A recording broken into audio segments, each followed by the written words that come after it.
All right, I'm going to go through today's slides and what this lesson is going to look like, all right? Fact families for multiplication and division. In this lesson, we're going to understand multiplication and division fact families, practice determining unknown numbers within a fact family, and connect fact families to real-world problems. Okay? There is a question for you guys to answer, and then you can share your thoughts down here, right? Again, it is an expectation that this is done. Mrs. Mays is going to be checking. Mrs. Garza is going to be checking. It is an expectation that each and every single student is doing these activities and you are completing these Nearpod lessons completely, all right? Real world fact families. You're going to be taking a little tour through a grocery store, okay? And you can move it around with your mouse, all right? There's a question for you to answer. Let me go back to it, sorry.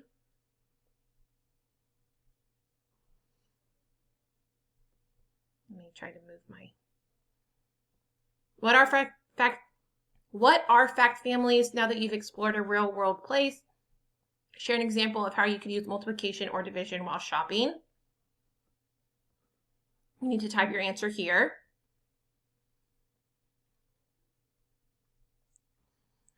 What are 4 equations represented by this fact family?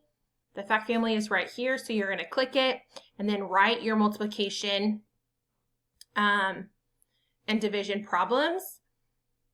And you're going to type that in here, all right?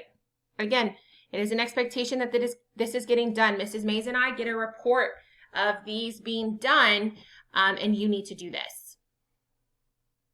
Okay, here's a lesson. We're going to try it on our own. Here's another video. It's time to practice doing this by yourself. Okay, let's see what we've learned. There's a fill in the blank, and there's words down here that you can drag and drop. All right.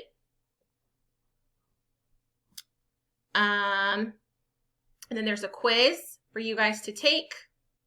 Okay, and there are only 3 questions. And then there's a little poll. Tell us how you're feeling about multiplication and division fact families. All right, guys, remember, if you have any questions, you need to hop onto office hours or you need to send your teacher an email or a Google Classroom message.